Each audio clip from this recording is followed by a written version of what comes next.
Boa tarde, pessoal. Hoje a gente vai finalizar essa segunda unidade do curso. A gente vai finalizar a parte sobre as equações lineares de segunda ordem, tá? Então, recapitulando o que a gente viu na última aula, a gente falou sobre o método. Eita, eu tô. Já tô começando errado, né? Pronto, agora. Vamos começar pelo slide 1. A gente começou falando do método da variação dos parâmetros, que era outra forma de a gente determinar uma solução particular para um EDO linear de segunda ordem não homogênea. Beleza? Só recapitulando ainda também, tá? Todos esses métodos que a gente tá estudando aqui também funcionam se a equação fosse de ordem mais alta do que segunda ordem, tá? Ainda funcionaria. O que iria mudar era a,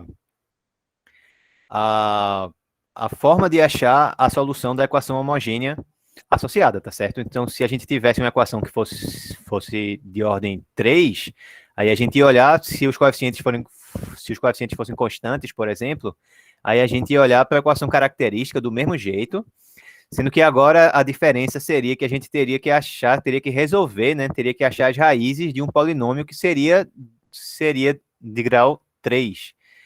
Aí a gente já fica com um pouco mais de dificuldade porque não tem a fórmula de Bhaskara mais, tá? Mas se a gente souber achar essas raízes usando alguma forma de a gente pesquisar por essas raízes, como algum algoritmo de Brio-Ruffini, por exemplo, algo assim, aí a gente pode tentar achar ainda as raízes e aplicar o método da variação dos parâmetros ou o método dos coeficientes a determinar para a gente achar a solução particular também do mesmo jeito. Tá? Então, esses métodos funcionam também para ordens superiores. A gente costuma se concentrar com ordem 2, por quê? Porque ela é mais simples. A gente tem Bhaskara, né, para resolver as equações características. Mas então, como é que funciona esse método? A gente vai ter que começar a ir olhando para a solução da equação homogênea associada, né, que a gente tinha chamado de YH. Aí a gente tinha lambda 1 vezes Y1 mais lambda 2 vezes Y2, onde esse Y1 e esse Y2 aí é um conjunto fundamental de soluções, ou seja, é um conjunto LI. Então, é um conjunto de soluções LI. Tá? Então, é um conjunto de soluções linearmente independentes. De soluções LI. Então, o que é que a gente faz? Né? A gente precisa fazer com que as constantes, com que esses parâmetros que a gente tem, ou seja, o lambda 1 e esse lambda 2 variem.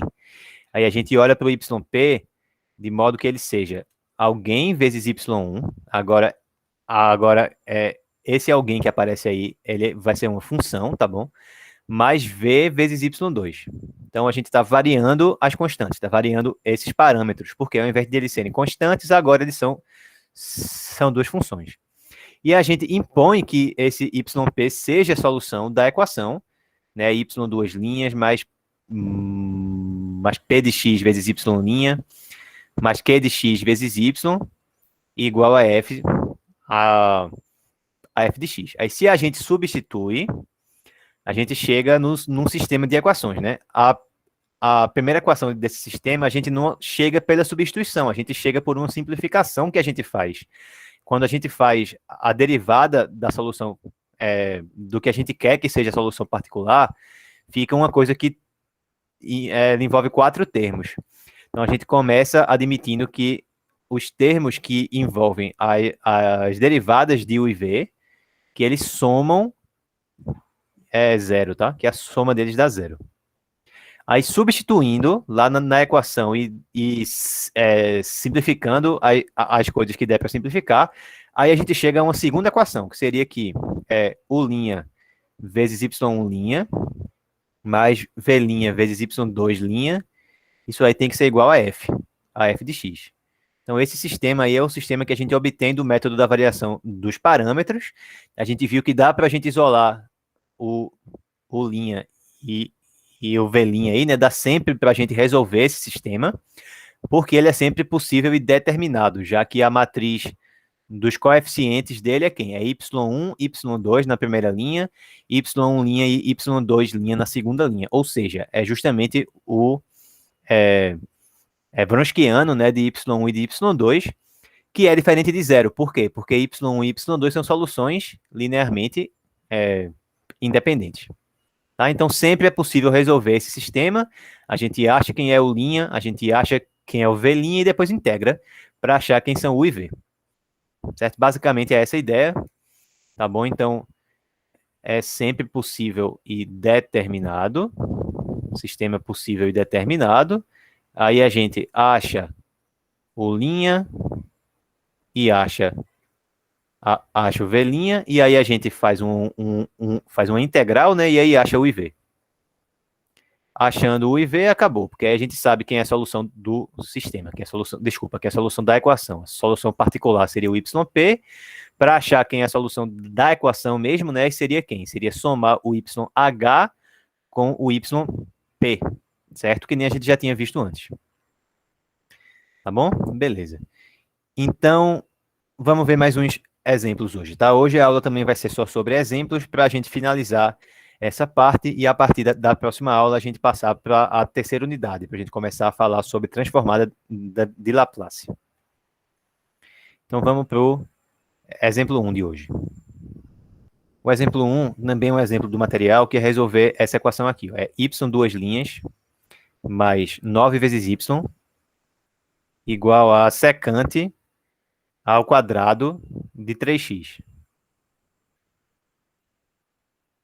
Certo? Então, a primeira coisa é achar quem é a solução da equação homogênea associada. Então, a gente tem que começar olhando aí para quem que é a equação característica, né? No caso da homogênea, ficaria o quê? Ficaria y duas linhas mais 9y igual a zero. Então, na equação que a gente quer agora, característica, aí seria r ao quadrado, tá certo? Mais 9 igual a zero. Beleza? Então, r ao quadrado teria que ser igual a menos 9, né? Que é 9 vezes menos 1. Tirando a raiz, aí o r seria mais ou menos 3 vezes i. Então, com aquela notação que a gente usa, o alfa, que seria seria a parte real aí, seria 0. E o beta, que é o módulo da parte imaginária, seria 3. Pronto, por conta disso, a gente sabe que a solução da equação homogênea associada vai ser o quê? Vai ser lambda 1 vezes e elevado a alfa x. O alfa é 0, então vai ficar 0 no expoente, vai dar 1.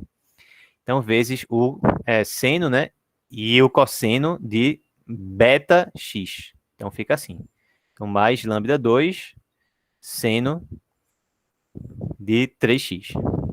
Tá, essa é a equação, é a solução da homogênea associada. Aí agora, quem é que vai ser o meu YP? O meu YP vai ser U vezes o cosseno de 3x, certo? Mais V vezes o seno de 3x. Nesse caso, as funções aí da gente, ó, é como se o y1 fosse esse aqui, beleza? E o y2 fosse esse aqui. Beleza. Aí qual que é o sistema que a gente gera, né? Qual que é o sistema? O sistema era, ó, vamos voltar aqui, é derivada de u vezes y1 mais derivada de v vezes y2 igual a 0. Então vai dar, ó, o' vezes a derivada de y1. Não, desculpa, isso aí é depois. Vai ser o' vezes y1. Então fica o' vezes o cosseno de 3x mais v' vezes o seno de 3x igual a 0. Aí, segunda equação, é o' e vezes a derivada de y1 mais v' vezes derivada de y2 igual a f. Então, agora vai ficar, ó, quem é que é a derivada do y1? Vai ficar menos 3 vezes o seno de 3x. Mais, aí v' vezes derivada do y2. Aí fica mais 3 vezes v' cosseno de 3x, certo? Igual a f, que é secante ao quadrado de 3x. Então, esse é o sistema aí da gente. Como a gente já viu, né, tem várias formas de a gente resolver esse sistema. A gente se pode resolver ele usando aquela regra de Cramer, que a gente comentou da última vez, usando determinantes, ou a gente pode resolver mesmo daquela forma clássica, né? A gente multiplica uma equação por alguma coisa, soma com a outra equação para a gente eliminar alguma das variáveis. Vamos fazer desse jeito. Se eu multiplicar, por exemplo, a minha primeira equação por 3, certo? No caso, eu vou ter que multiplicar, vamos supor, que eu queira cancelar o, o linha. O que é que eu teria que fazer? Eu teria que multiplicar a minha equação de cima por, por, por 3, tá certo? Para igualar com aquele 3 de baixo. Mas na equação de baixo, quem está multiplicando a derivada de u é o seno, né? Então eu tenho que multiplicar por seno na equação de cima também. Certo? Então na equação de cima eu vou multiplicar aí, ó, por 3 vezes o seno de 3x. Sendo que se eu fizer isso, o termo que fica com a derivada de u vai ser 3 vezes seno vezes o cosseno. Então embaixo também tem que ter o seno vezes o cosseno, né? Então para compensar eu vou multiplicar aqui, ó, por cosseno de 3x. Beleza, aí o sistema da gente agora vai ficar assim. 3 vezes u' cosseno de 3x, seno de 3x, mais 3 vezes v' vezes o seno ao quadrado de 3x, igual a zero. E na equação de baixo, menos 3 vezes u' cosseno de 3x vezes seno de 3x, beleza? Mais 3 vezes v' vezes o cosseno ao quadrado de 3x. E pronto, aí isso aqui vai dar igual a quem, né? Ó, secante é o quê? É um dividido pelo cosseno, né? Então a gente tem ali 1 sobre cosseno ao quadrado de 3x. E está multiplicando por cosseno de 3x. Ou seja, vai dar 1 sobre o cosseno, né? 1 sobre o cosseno de 3x, que é quem? Seria a minha secante de 3x, beleza? Beleza. Aí agora a gente soma as equações. Vai cancelar esse termo daqui, certo? Todinho, com esse termo daqui de baixo. Juntando esses dois que tem aqui, ó, dá para colocar 3 vezes v' em evidência. Aí fica 3 vezes v' vezes seno ao quadrado mais cosseno ao quadrado do mesmo ângulo. Então isso aí dá 1, né? Portanto, ó, aqui embaixo vai dar simplesmente 3 vezes v', certo? E somei igual a secante de 3x. Tá? Maravilha. Então, quem é que vai ser esse v' da gente? Vai ser 1/3 da secante de 3x. Vamos integrar. Então, a gente vai ter, ó, v, né, no caso, vai ser 1/3 vezes a integral da secante de 3x, tá? Dx. Aí, como é que eu resolvo essa integral aí? Eu posso fazer uma substituição e usar aquela fórmula, né, que a gente já usou, inclusive, na última aula, que é com ln do módulo, né, da secante mais a tangente. Então, se eu fizer aí, ó, por exemplo, 3x igual a... Também não pode ser u, não pode ser v, né? T, certo? Então, 3dx vai ser igual ao dt, tá bom? E aí a gente fica com o seguinte, 1/3, peraí que tem uma pessoa entrando. Pronto. 1/3 vezes a integral secante de u não, de t, e dx seria dt sobre 3. Tá, ó, então deu 1/9 vezes integral da secante de t, e vai dar ln do módulo da secante de t mais a tangente de t, já substituindo de volta para agilizar, vai ficar assim, tá? Beleza? mais a constante de integração, né? Sendo que aí não precisa considerar a constante de integração, porque a gente quer achar quem é uma solução particular. Então é só a gente considerar a solução que aparece quando essa essa constante de integração ela assumiu o valor zero, certo? Então esse aí que é o V.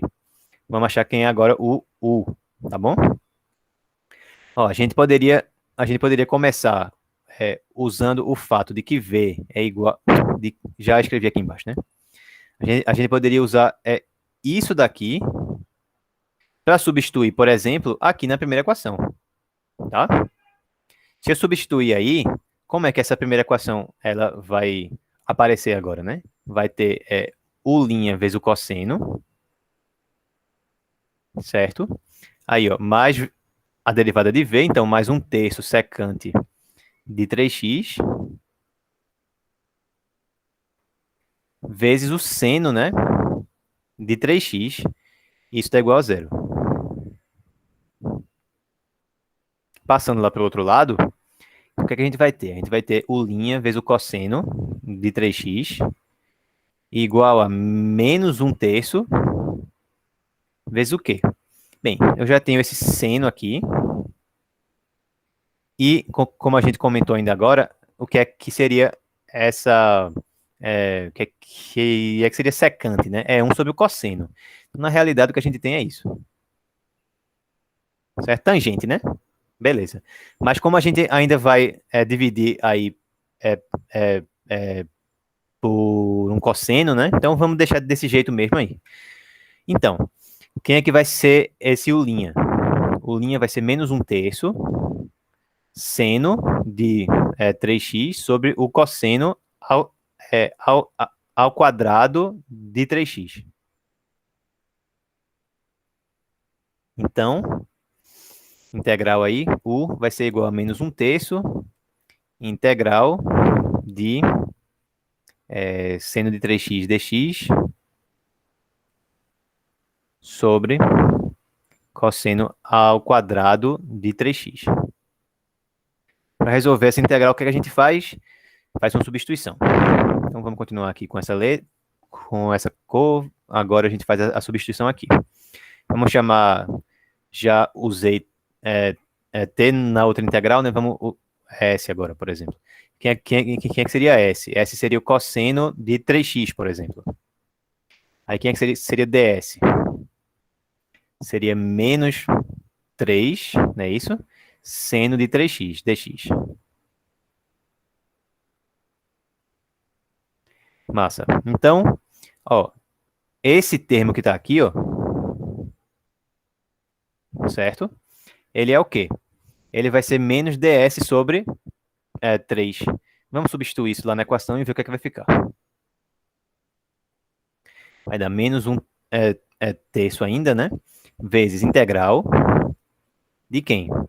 Seno e o dx vai dar ds sobre menos 3, então menos ds sobre 3 sobre cosseno elevado a 2. Então, sobre s elevado a 2. Então, organizando, ficou 1 sobre 9 vezes integral de ds sobre s, sobre s ao quadrado, desculpa. Isso aí dá menos 1 sobre 9s, né? Mais a constante de integração que a gente usa zero. Então, desfazendo a substituição, aí vai dar menos 1 sobre 9 cosseno de 3x. Só confirmar minha resposta aqui, se eu acertei. Sim. Pronto, então esse aí é o valor do U, tá certo? E aí agora a gente volta e marca quem aqui é o YP. YP vai ser quem? Vai ser U vezes o cosseno. Vamos ver aqui, né? Cadê? Pronto, aqui, ó. U vezes o cosseno. Então, U é menos 1 sobre 9 cosseno, né? Menos 1 nono cosseno de 3x, vezes o cosseno. Então, já vai simplificar, certo? Mais o V. V foi esse termo aqui, ó, do ln. Então, mais 1 nono vezes ln do módulo da secante mais a tangente, vezes o seno de 3x. Então, fazendo a simplificação, vou pegar aqui amarelo, vai cancelar esse com esse, tá certo? E aí, quem é que vai ser a solução geral?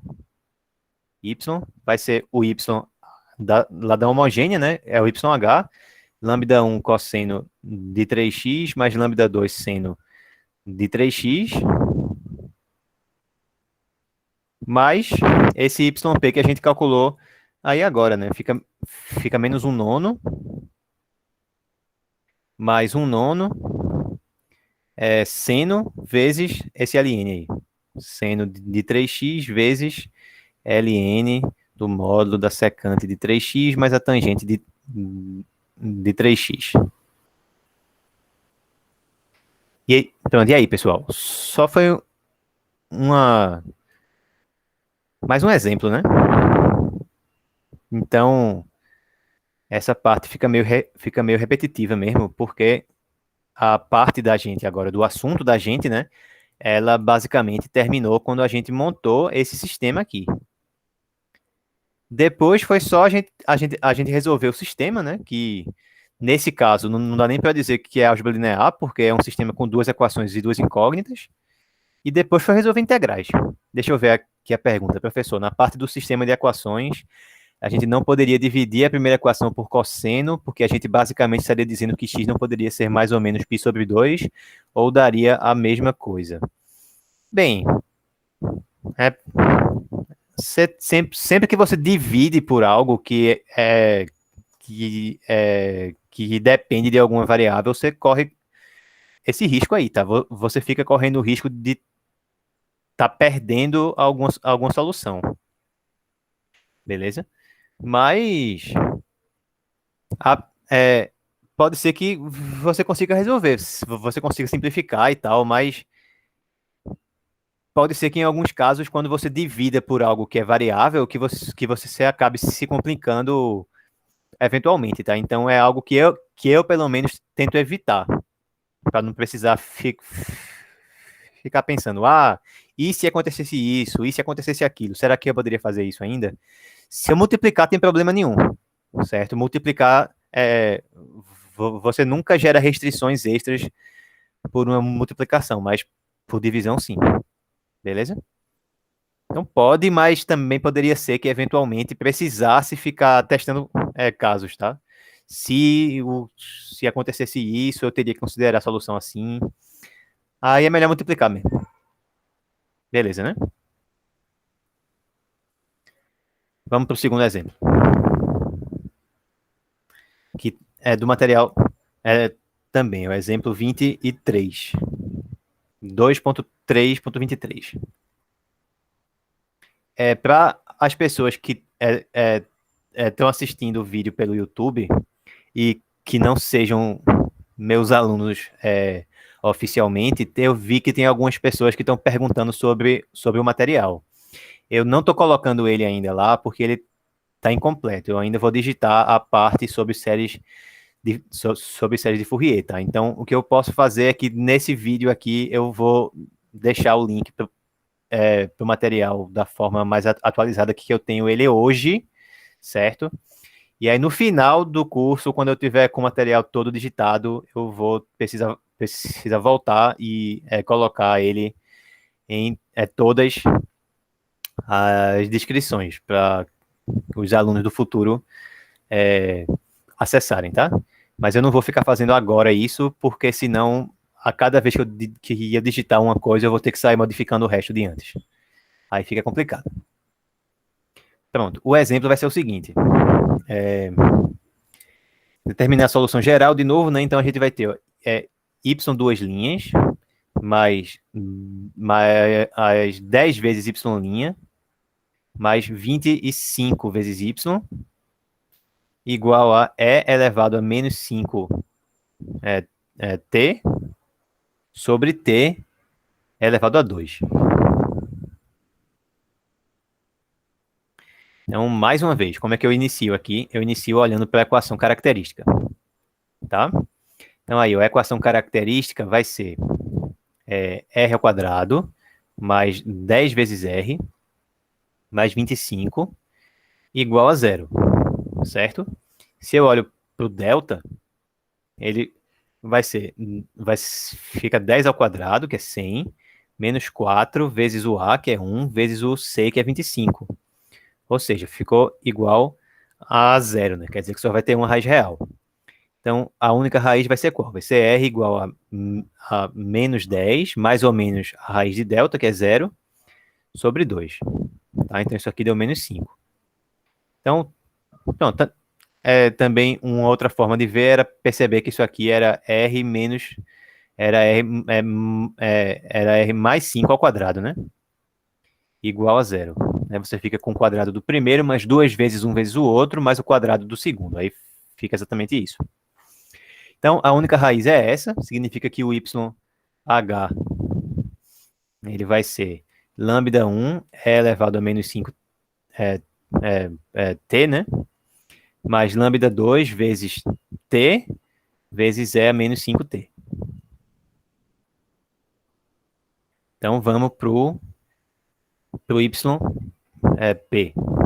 O YP vai ficar U vezes E a menos 5t mais V t é a menos 5t.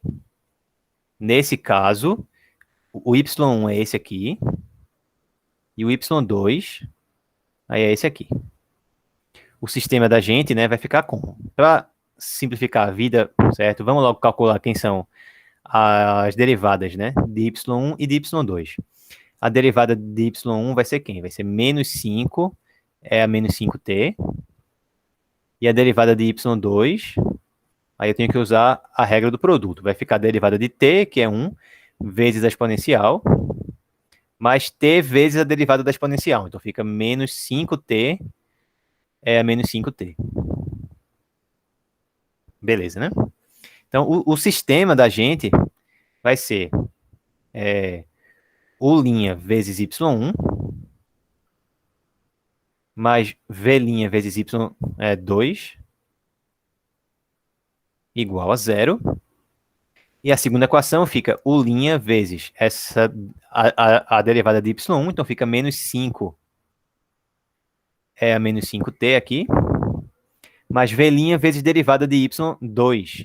Então, ó, na derivada do y2, dá para a gente colocar essa exponencial em evidência, né?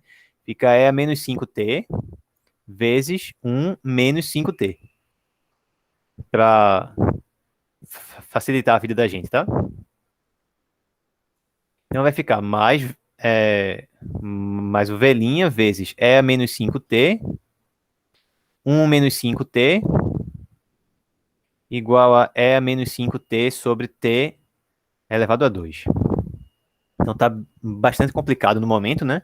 Mas repara que todos os termos têm algum exponencial. O único termo que não tem nenhum exponencial é zero. Então não tem nenhum problema, né? É como se fosse zero vezes essa exponencial. Então a gente pode multiplicar por E elevado a mais a mais 5t em todos os termos.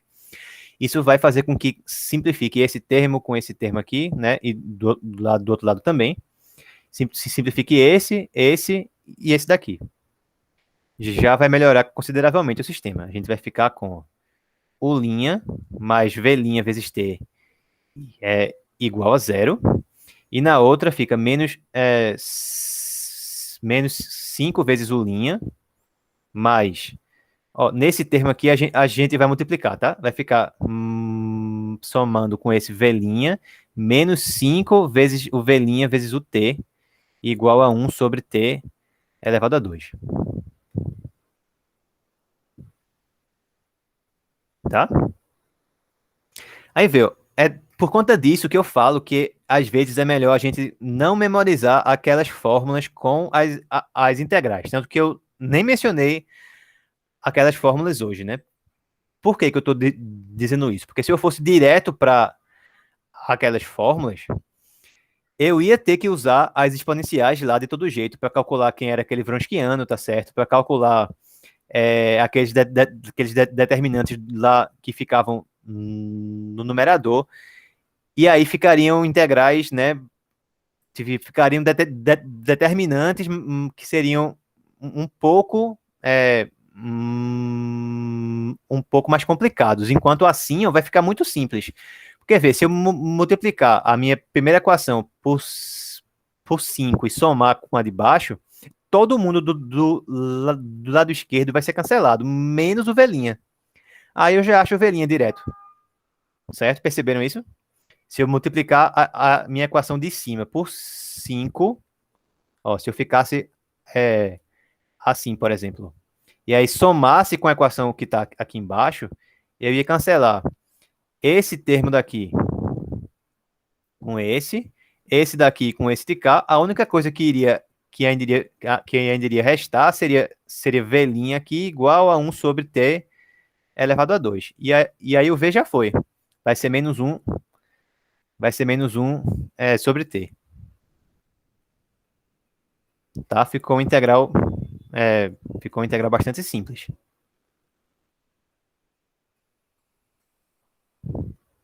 Certo? Alguma pergunta, pessoal, aqui?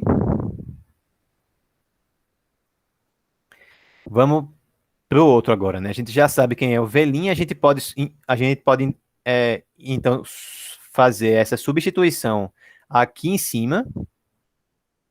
Ó, lembra que a primeira equação, ela era o quê, né? Ela era o linha, mais V'inha vezes T igual a zero.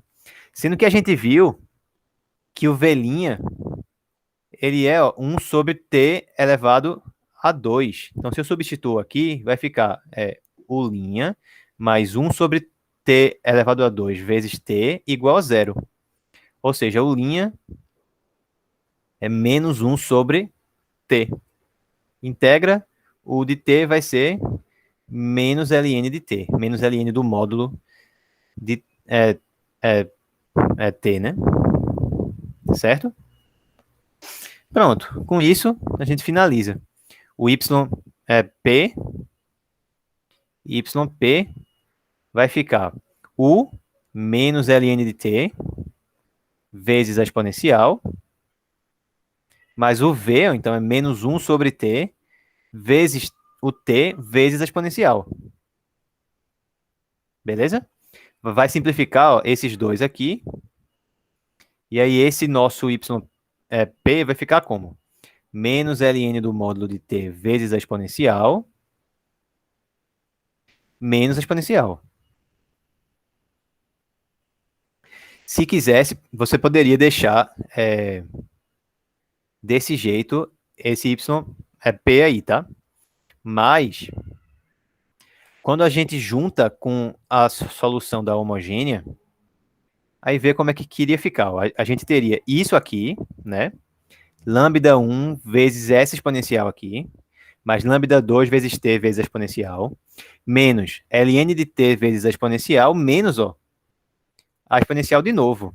Repara que a gente poderia juntar essa exponencial aqui com essa de cá, né? Se a gente colocasse essa exponencial aí juntando apenas esses dois termos, tá? Certo? Em evidência, iria ficar o lambda 1 menos 1 vezes a exponencial. Sendo que lambda 1 menos 1 também seria uma constante. Então, o que é que eu estou querendo dizer? É que essa última exponencial aí, que apareceu lá no YP,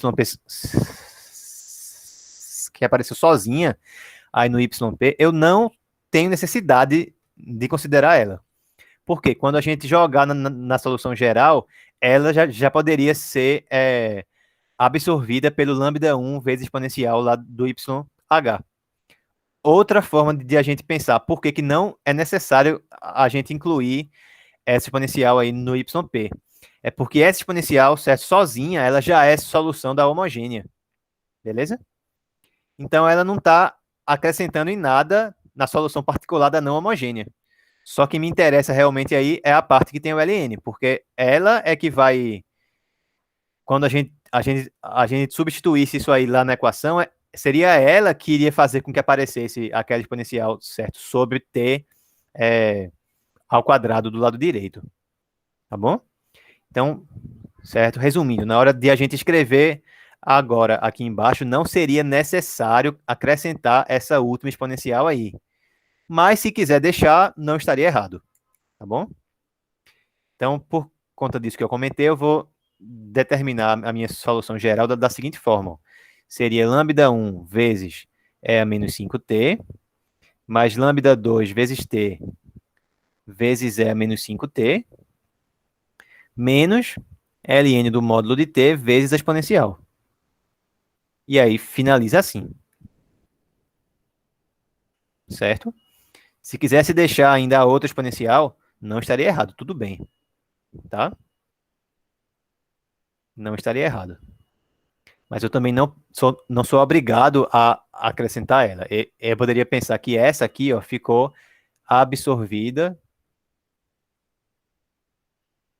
pelo lambda 1 é a menos 5t. Alguma dúvida, pessoal?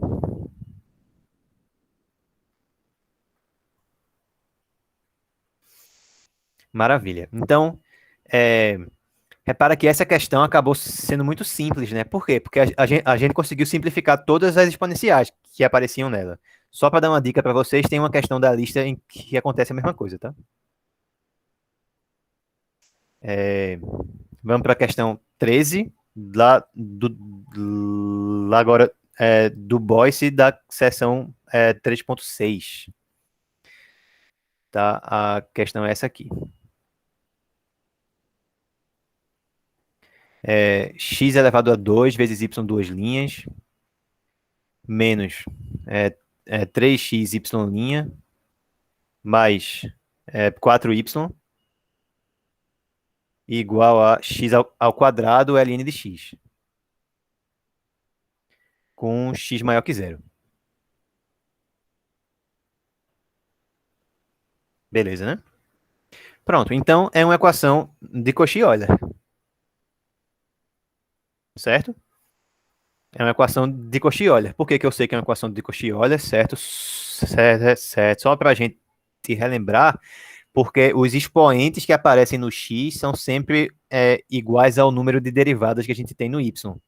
Então, no primeiro termo tem x elevado a 2 e está com a segunda derivada no y. No segundo tem x elevado a 1 e está com a primeira derivada no y. E no terceiro tem x elevado a 0, porque ele não está aparecendo, e tem o y derivado nenhuma vez, né? Só está com o y mesmo. Então, como é uma equação de Cauchy-Euler, a gente resolve do mesmo jeito que a gente resolveu os outros exemplos, sendo que a solução da homogênea vai ser diferente e a equação característica, ela também vai ser diferente, né? Certo? Se lembra disso daí. Se a gente tiver AX2, Y duas linhas, menos, desculpa, mais BXY' mais CY igual a zero, a equação característica aqui, ela é AR ao quadrado, no caso A vezes M ao quadrado, né, para a gente ficar fiel àquela notação que a gente usou, era A vezes M ao quadrado mais o B, só que menos o A vezes o M, então fica diferente realmente do que fica na equação com os coeficientes constantes, mais C igual a zero. Ou seja, no nosso caso, daria, ó, o A é 1, né? O B seria menos 3 e o C seria 4. Ou seja, daria m ao quadrado mais o b menos o a, então menos 3 menos 1, ficou menos 4m, mais, mais c, que vale é, é 4 igual a zero. Então, ou faz Bhaskara, né? Ou então se liga que isso aqui é a mesma coisa que m menos 2 ao quadrado, tá? Fica m ao quadrado, tá aqui, menos 2 vezes um vezes o outro, que seria esse menos 4m aqui, mais o quadrado do segundo. Então, a única raiz é m igual a 2. A única raiz. E aí, o YH da gente, ele é lambda 1, x elevado a 2, mais lambda 2, x elevado a 2, ln de x. Certo? Então, nesse caso, esse aqui que é o y1 e esse aqui é o y2. Agora, muito cuidado na hora de a gente montar aí quem que é o sistema, tá? Porque lembra que para a gente fazer o método da variação dos parâmetros, quem está multiplicando aqui a segunda derivada tem que ser 1. Vê que foi assim que a gente escreveu aqui, ó. Aqui na frente era 1, tá? Então, a gente precisa, antes de determinar quem é o sistema, a gente precisa normalizar essa equação. Precisa fazer com que aquele termo que multiplica a segunda derivada precisa fazer com que ele vire 1, certo? Então, a equação, no caso, ela vai ficar assim, né?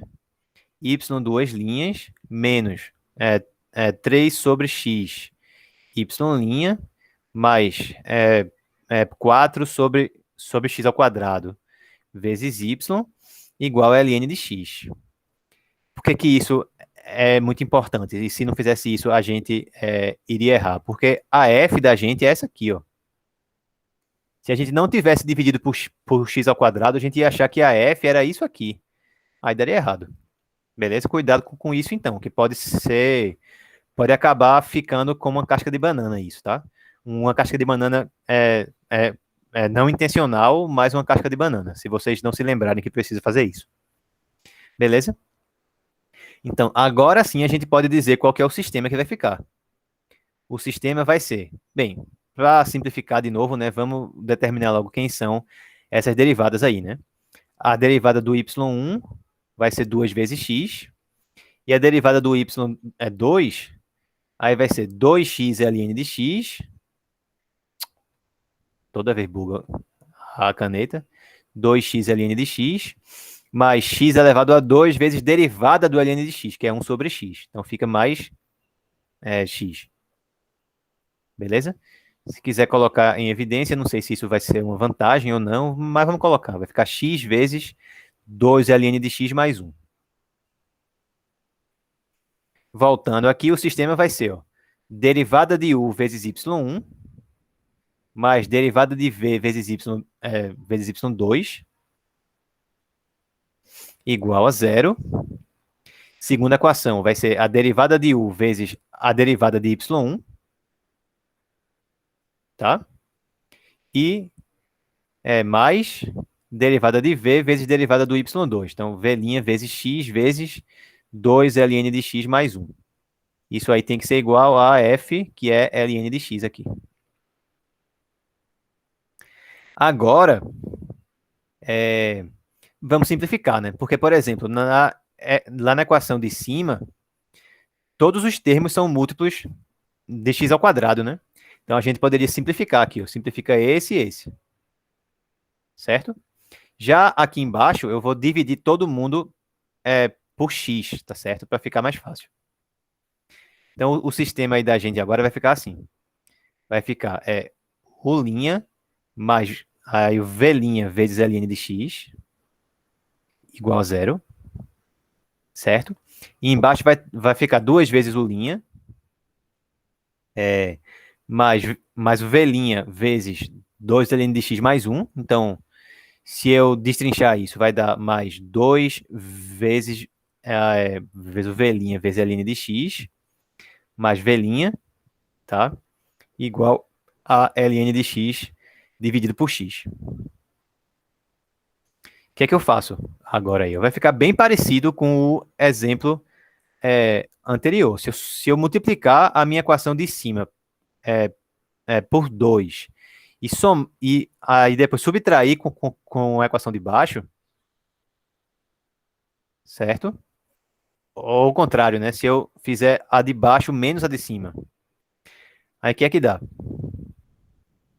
Se fizer isso, a gente vai zerar esse termo com esse, vai zerar esse termo daqui com esse termo de cá, e vai restar só derivada de v igual a ln de x sobre x. Tá bom? Então, v de x vai ser a integral de ln de x dx sobre x. Como que eu resolvo essa minha integral aí? Quem pensou em substituição acertou.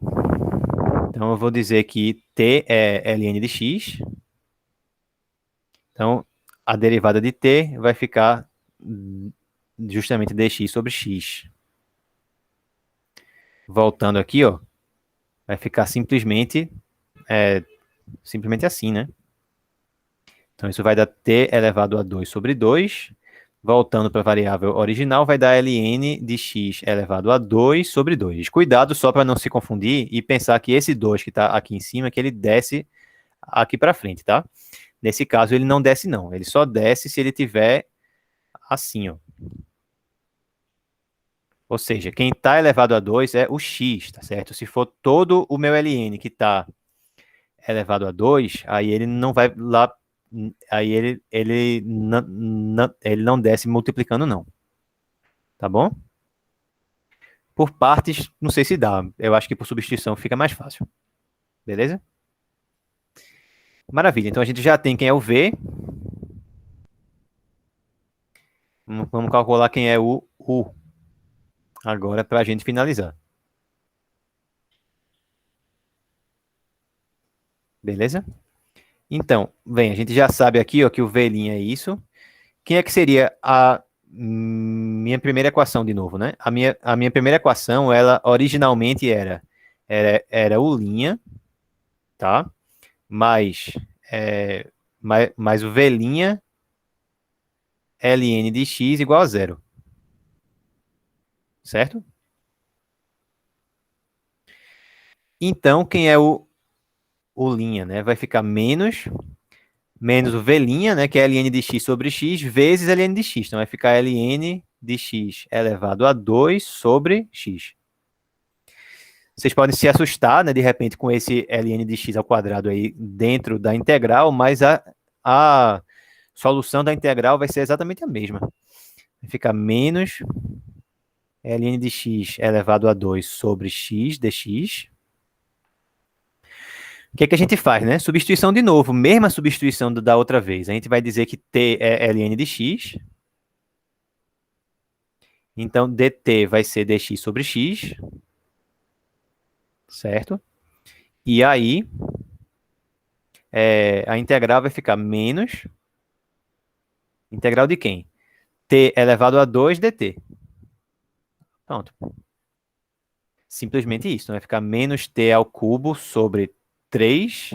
Voltando para a variável original, vai dar menos ln de x. Peraí que assim tá feio.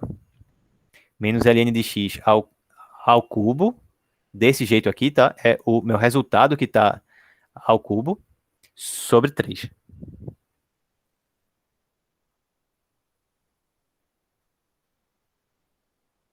Tá, aí agora, o yp, ele vai ser u, que é esse aí que a gente acabou de calcular, menos ln de x ao cubo sobre 3 vezes quem mesmo? Cadê o yp aí, né? Eu nem tinha escrito. O yp seria u x2 mais v x2 ln de x. Eu já tinha me adiantado aí, tá? Então vai ficar esse negócio que eu calculei agora, vezes x elevado a 2, certo? Mais o v, que é ln de x elevado a 2 sobre 2, vezes x2, vezes ln de x. Então, ó, o que é que vai ficar, né? Mais ln de x elevado a 2 sobre 2, vezes x elevado a 2, vezes ln de x. Então, vê que dá pra gente dar uma organizada aí, né? Porque v vai ficar menos ln de x ao cubo sobre 3, tá? Vezes o x elevado a 2, mais ln de x elevado a 3 sobre 2 vezes x ao quadrado, de novo. Então dá para a gente tirar o MMC, tá? E aí ficaria ln de x ao cubo, x ao quadrado, sobre quanto, né? É a mesma coisa que fazer menos um terço mais um meio. Menos um terço, né, que veio daqui, mais um meio que veio daqui. Tirando o mínimo, fica 6 embaixo. Aqui deu menos 2, mais 3, deu 1 sexto. Mais uma vez, bugou a caneta. Então, 1/6, ou seja, aqui embaixo fica 6.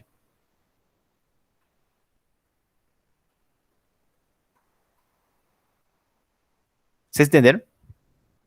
Só deu uma organizada aí porque ficou ln de x ao cubo vezes x ao quadrado é, nas duas partes do yp. Então, dava pra gente somar as frações.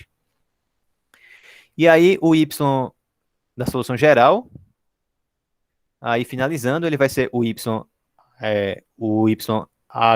lambda 1 x2, mais lambda 2 x2 ln de x, mais ln de x ao cubo, x2 sobre 6. Então, é, é óbvio que não é exatamente esse aí que é o exercício lá da lista, que é a última questão da lista, mas a última questão da lista, ela é bastante parecida com essa aí, tá? Porque é outra equação de Cauchy-Euler. Então, vocês podem se basear nesse exemplo aí é, é, é, para resolver ela, tá? Pronto, pessoal. Eu acho que não tem mais muita coisa para gente ficar comentando aqui, porque o assunto a gente já terminou, a gente já fez vários exercícios. São exercícios meio repetitivos mesmo, tá? E a gente tá com certa folga com o conteúdo, então eu vou finalizar por aqui a aula por hoje, tá? Então, se vocês quiserem perguntar mais alguma coisa, vocês fiquem à vontade, tá? Mas, se não, vocês estão liberados, beleza? Deixa eu encerrar aqui a gravação.